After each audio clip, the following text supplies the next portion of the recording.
medicine wheel, depending on the tradition. Often, most traditions we enter from the east, but that's different in certain traditions. Enter with the morning sun, and then each quadrant represents a direction, which represents a certain archetypal energy, an element, certain animals, and certain spirit guides. And that varies depending on which tribe or tradition you're working in. And again, what the medicine wheel represents is that we are all one. So the infinite great mystery appears in all these different forms, but ultimately it's recognized to be all as one. Start in the north, which I see as represented by the quality of the earth, and I actually go counterclockwise in that tradition because from what I've understood... Lakota tradition or Buddhist? No, this is from more relating to the Buddhist tradition. So you start with the densest energy, which is the earth. So that's in the north. In the west is water. Next, then fire, then air, and then in the center is like space or emptiness. We call in the keepers of the north, spirit guides of the north, the gods and goddesses of the north energies. We call in the quality of the earth and of the four-leggeds, buffalo, bear, wolf, deer, all the four-legged beings. We ask that you help us to show up, to pay attention, to be fully present. Oh, great spirits of the West, we call on the spirit guides of the West and the gods and goddesses of the West, and we call on the element of water, we call on all the beings that live in the waters, the whales, the dolphin, the fish, all of the little microscopic beings and the mysterious ones deep beneath the seas. We ask that you help us today to show up and really let go, be in the flow, surrender into this moment, and to really allow ourselves to feel the support of the universe. And we come to the directions of the south, and we call on the element of fire and the gods and goddesses of the element of fire, and we call on the fire beings, like the dragon spirits, the phoenix, which is the bird of transformation that rises from the ashes, is born again, and also the great trickster coyote. Woo, woo, woo, woo, woo.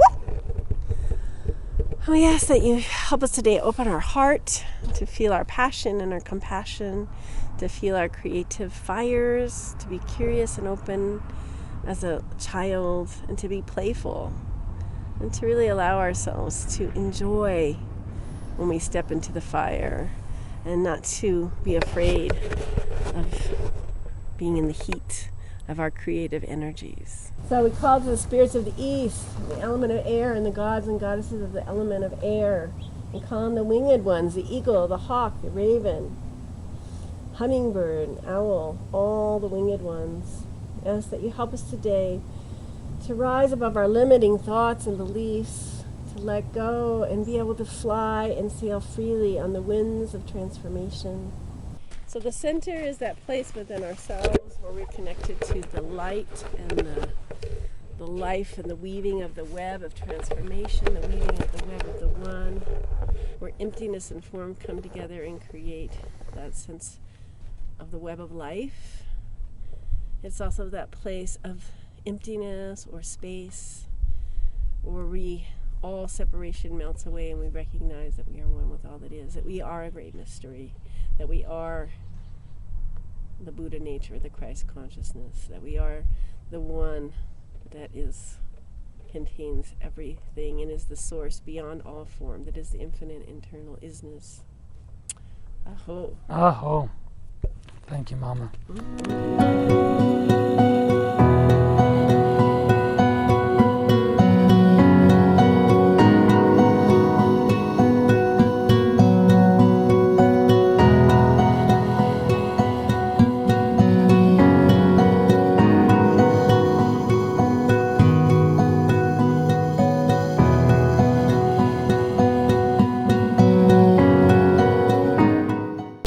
With Vortex, it's also true. It's not about what it looks like. It's more about where is it coming from. Where are you coming from when you're interacting with that energy? Instead of like it's gonna look like this or that, or feel like this or that. It's gonna be different for each person and different in every moment. If you're open to it, it can be quite powerful. When I get into like power areas, I start to get like a headache at the front of my head, and it's like it has a texture that I could tell. So that's how I've learned To know that there's a shift in energy. Yeah. I can feel it. Like I can feel it in my hands. Like there's a kind of subtle buzz in my hands. I have that too. Heart. Yeah. And I'm also feeling it on my forehead. Also, just taking the time to be in nature and on the land helps so much, just to revitalize the body and bring ease. This is just like epic. Epic. And it's just like everywhere here. Yeah. And all these different layers of soil were laid down. So we're kind of like surrounded in a way by, you know, the ancientness of the earth. I think that's another reason why the energy here can be more intense than it would be in some other places. So there's a javelina in the brush. Where? Oh, it went up. He's huge.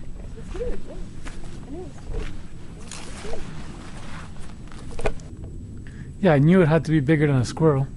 Yeah, no, all I saw was its head at first. I thought when I was like, wait, is it squirrel? But no, it's Isn't that interesting? How it grows.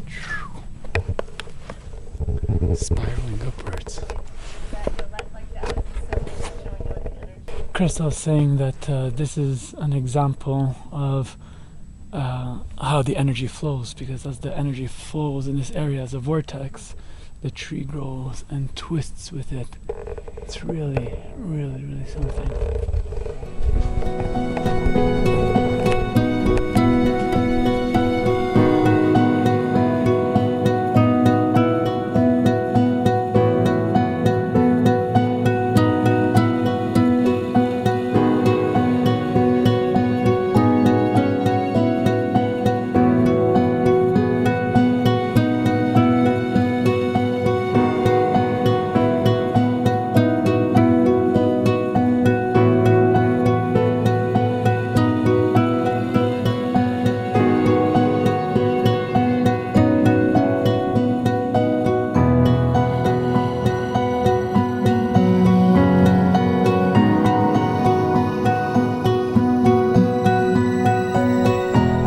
That's some awesome sunset. That's an awesome sunset. And yesterday it was snowing. Yesterday it was This is snowing. how different it can be from moment to moment in Sedona. So as the sun goes down in Sedona, my journey comes to an end in Arizona. Next stop, Mexico and Guatemala. Until next time, don't forget, let love free, because the loving are the daring. Peace.